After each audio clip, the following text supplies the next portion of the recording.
This is Optimal Living Daily, episode 2174, an excerpt from the book, A Small If by Elijah Stacy. Welcome to Optimal Living Daily, the OLD podcast, where I read to you from some of the best articles I can find with permission from the authors, covering personal development or self-help, minimalism, anything I think will help you lead a more meaningful life and add some good thoughts for you every day. Occasionally, I read book excerpts, and that's the case today. So with that, let's get right to it and start optimizing your life. An excerpt from the book, A Small If by Elijah Stacy. I've shared a common bond with my brothers Kai and Max for all of our lives. We were all born with a rare disease called Duchenne muscular dystrophy. The disease causes a gradual but steady weakening of our muscles. Sadly, the condition is fatal, and we lost Max in 2019 due to complications from the disease at just 14 years old.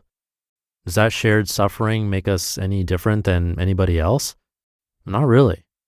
That may sound a little strange, but as humans, we all experience suffering to some degree and in various forms.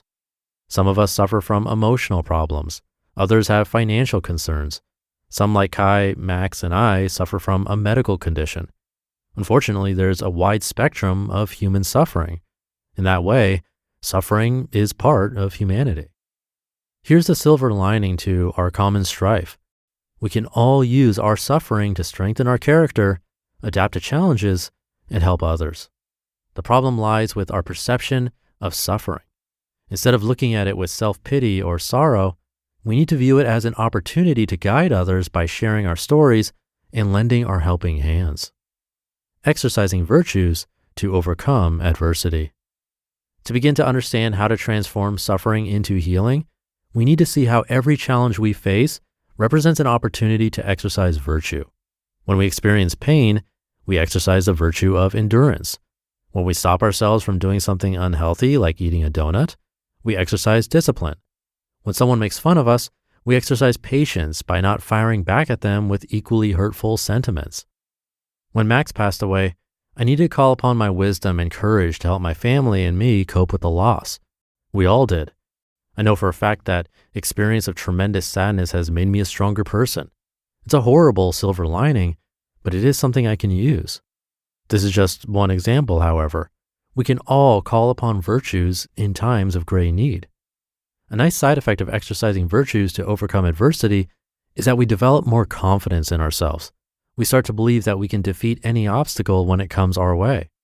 As Paul of Tarsus said, quote, "We know that suffering produces perseverance, perseverance, character, and character, hope."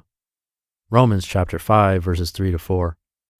Exercising virtues of strong character is a great way to overcome adversity. To truly transform suffering, we also need to learn how to adapt to challenges. Learning to adapt. When I was losing my ability to walk as a child and transitioning into my wheelchair, I learned that I had to adapt to whatever life threw at me.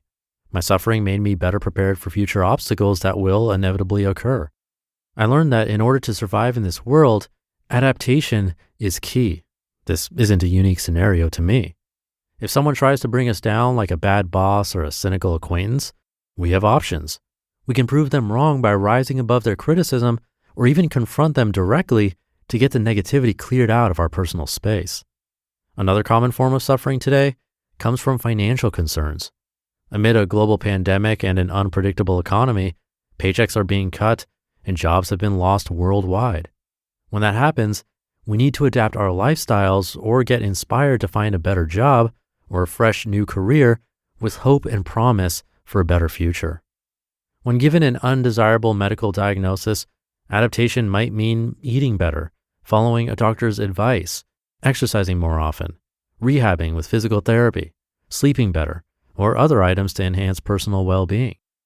Adapting to adversity in any form is key. We must figure out what is in our control and do everything we can to make the situation better. Once we understand how to overcome our own challenges, we can help others to transform their suffering into healing. Transform suffering into healing. Some of us have experienced childhood with divorced parents. Later in life, we can leverage that experience to help other kids going through the same challenges. By sharing our story, they feel less lonely and also learn how to cope better with having a drastically altered living situation and family environment. Divorce is just one example. Once we overcome adversity in any form and or learn to adapt to challenges, we have the ability to transform suffering into healing for others in all kinds of ways. The simple act of sharing our story and listening to the concerns and thoughts of others going through something similar can be a tremendously cathartic and human experience for both parties. One of my current missions to leverage my suffering is by serving as a role model for my younger brother, Kai. Hopefully, I can help him through some of his difficult times by sharing how I've dealt with them in the past. Life isn't easy with something like DMD, but I know I can make it a little less painful by listening to his problems and helping him to find solutions whenever I can. Better yet, maybe my nonprofit, destroyduchenne.org, will complete the cure for both of us. Suffering isn't unique to anyone. In fact, suffering can unite us all. Whatever has caused you pain, whatever challenges you've overcome, whatever adversity you've conquered, share your story with someone who needs to hear it. Let the healing begin. You just listened to an excerpt from the book, A Small If by Elijah Stacy. Thank you to Elijah. Elijah Stacy is the founder of the nonprofit Destroy Duchenne, which you just heard, and he started it at the age of 15. He's determined to advance gene editing and gene therapy to save his life, his brother's life, and the lives of thousands of people around the globe who have been diagnosed with Duchenne. That's muscular dystrophy. He regularly accepts public speaking engagements and interviews, sharing his story with organizations and companies and students worldwide. Get in touch with Elijah at ElijahStacy.com. You can find the book, A Small If, on Amazon. It's a powerful message in this episode. I definitely take for granted things like walking or being able to use my muscles as intended. And hearing stories like this, how someone has had to go through something so difficult like this, can really make a difference in our lives and inspire us to think how we can help someone else.